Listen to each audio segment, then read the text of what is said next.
That night the Baron dreamt many a woe, and all his warrior guests, with shade and form of witch and demon and large coffin worm, were long be-nightmared. John Keats.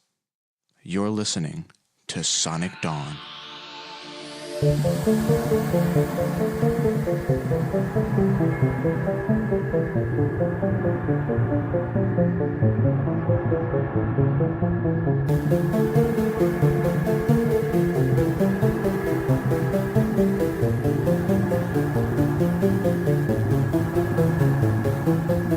Tonight's story is The Outsider by H.P. Lovecraft.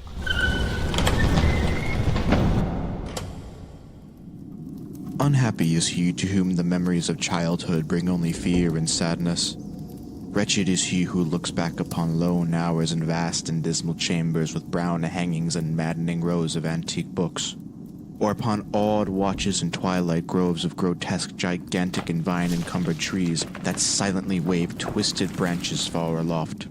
Such a lot the gods gave to me, the dazed, the disappointed, the barren, the broken.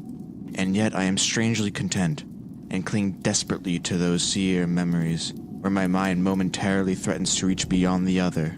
I know not where I was born, save that the castle was indefinitely old and infinitely horrible, full of dark passages and having high ceilings where the eye could find only cobwebs and shadows. The stones in the crumbling corridor seemed always hideously damp, and there was an accursed smell everywhere, as of the piled-up corpses of dead generations. It was never light, so that I used sometimes to light candles and gaze steadily at them for relief, nor was there any sun outdoors, since the terrible trees grew high above the topmost accessible tower.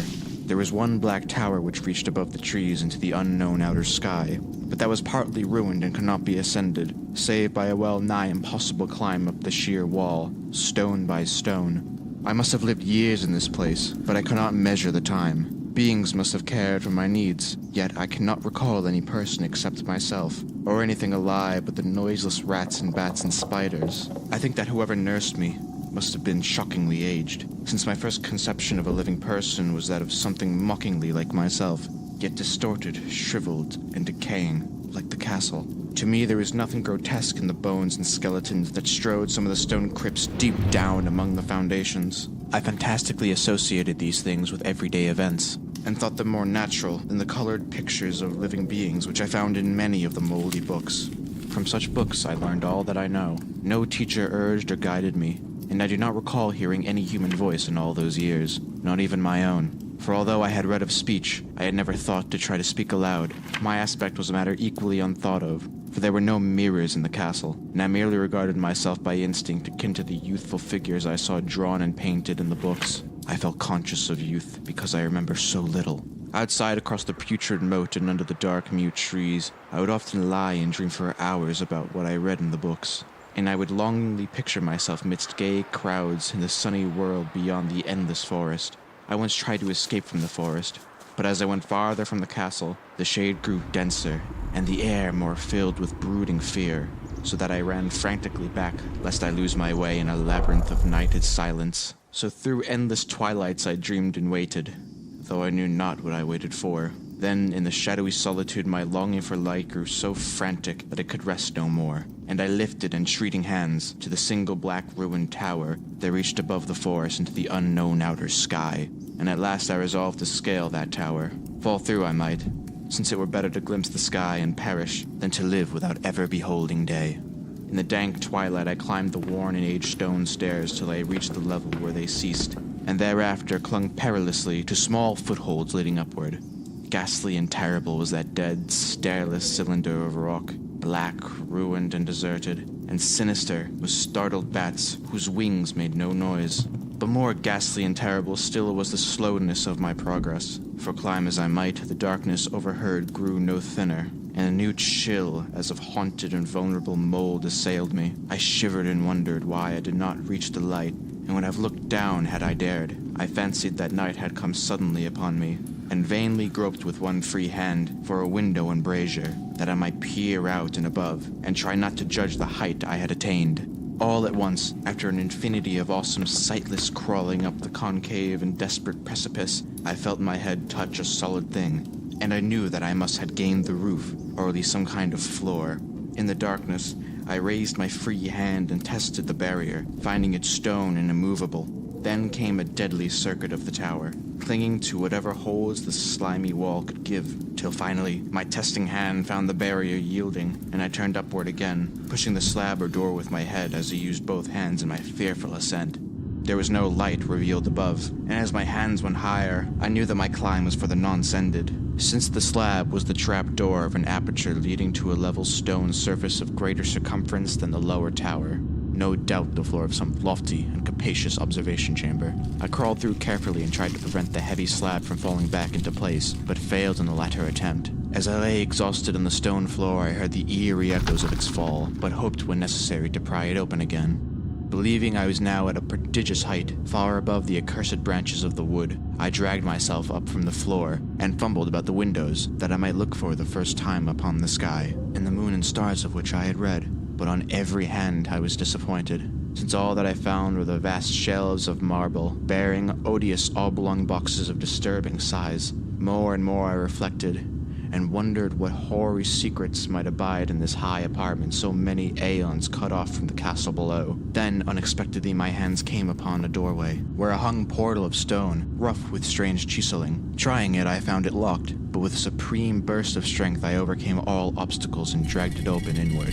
As I did so, there came to me the purest ecstasy I had ever known. For shining tranquility through an ornate grating of iron, and down a short stone passageway of steps that ascended from the newly found doorway, was the radiant full moon, which I had never before seen, save in dreams, and in vague visions I dared not call memories. Fancying now that I attained the very pinnacle of the castle, I commenced to rush up the few steps beyond the door, but the sudden veiling of the moon by a cloud caused me to stumble, and I felt my way more slowly in the dark. It was still very dark when I reached the grating, which I tried carefully and found unlocked, but which I did not open for the fear of falling from the amazing height to which I had climbed. Then the moon came out. Most demoniacal of all shocks is that of the abysmally unexpected and the grotesque unbelievable. Nothing I had ever before undergone could compare in terror with what I now saw, with the bizarre marvels that sight implied. The sight itself was as simple as it was stupefying, for it was merely this. Instead of a dizzying prospect of treetops seen from a lofty eminence, there stretched around me on a level through the grating nothing less than the solid ground, decked and diversified by marble slabs and columns, and overshadowed by an ancient stone church, whose ruined spire gleamed spectrally in the moonlight. Half unconscious, I opened the grating and staggered out upon the white gravel path that stretched away in two directions. My mind, stunned and chaotic as it was, still held the frantic craving for light, and not even the fantastic wonder which had happened could stay my course. I neither knew nor cared whether my experience was insanity, dreaming, or magic, but was determined to gaze on the brilliance and gaiety at any cost. I knew not who I was or what my surroundings might be, though, as I continued to stumble along, I became conscious of a kind of fearsome latent memory that made my progress not wholly fortuitous. I passed under an arc of that region of slabs and columns, and wandered through the open country, sometimes following the visible road, but sometimes leaving it curiously to tread across meadows where only occasional ruins bespoke the ancient presence of a forgotten road. Once I swam across a swift river where crumbling mossy masonry told of a bridge long vanished.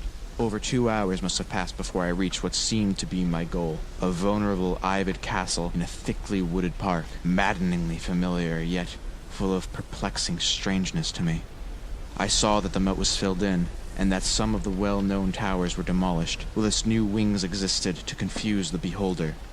But what I observed, with chief interest and delight, were the open windows, gorgeously ablaze with light, and sending forth sound of the gayest revelry. Advancing to one of these, I looked in, and saw an oddly dressed company, indeed, making merry and speaking brightly to one another. I had never seemingly heard human speech before, and could guess only vaguely what was said. Some of the faces seemed to hold expressions that brought up incredibly remote recollections. Others were utterly alien.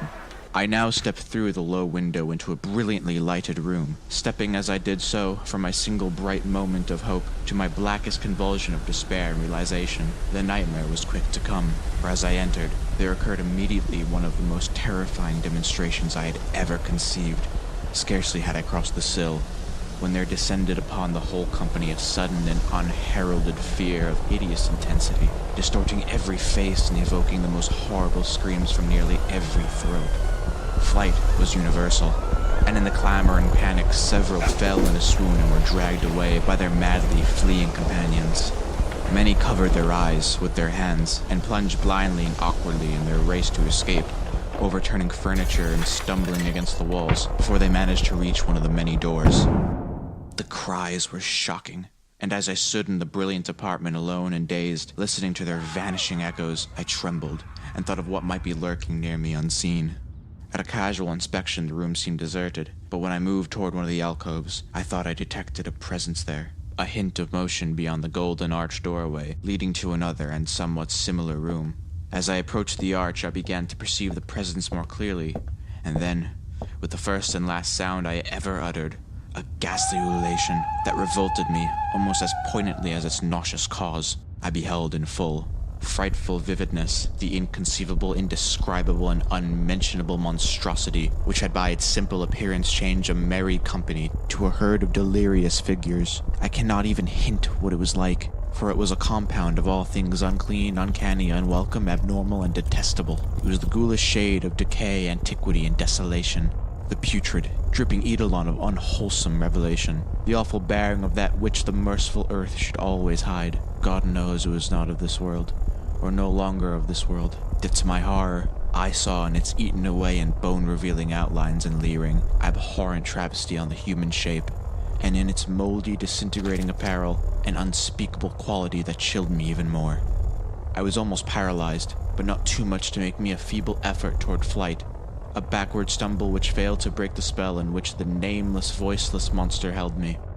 My eyes, bewitched by the glassy orbs, which stared loathsomely into them, refused to close, though they were mercifully blurred, and shrewd the terrible object but indistinctly after the first shock. I tried to raise my hand to shut out the sight, yet so stunned were my nerves that my arm could not fully obey my will. The attempt, however, was enough to disturb my balance, so that I had to stagger forward several steps to avoid falling. As I did so, I became suddenly and agonizing aware of the nearness of the carrion thing, whose hideous hollow breathing I half fancied I could hear.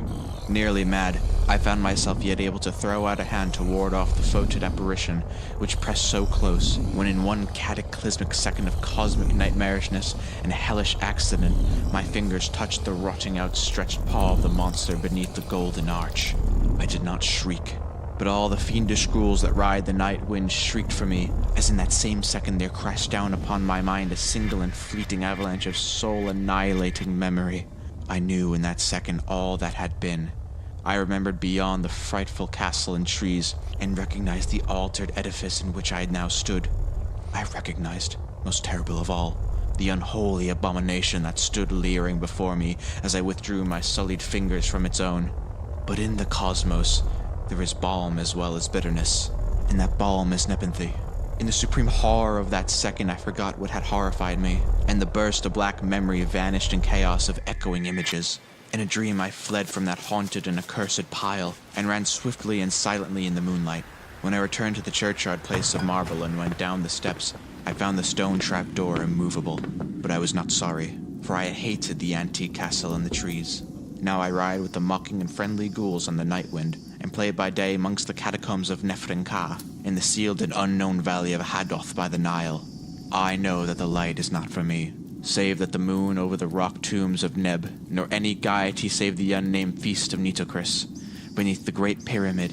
Yet in my new wildness and freedom, I almost welcome the bitterness and alienage, for although Nepenthe has calmed me, I know always that I am an outsider, a stranger in this century and among those who are still men. This I have known ever since I stretched out my fingers to the abomination within that great gilded frame. Stretched out my fingers and touched a cold and unyielding surface of polished glass.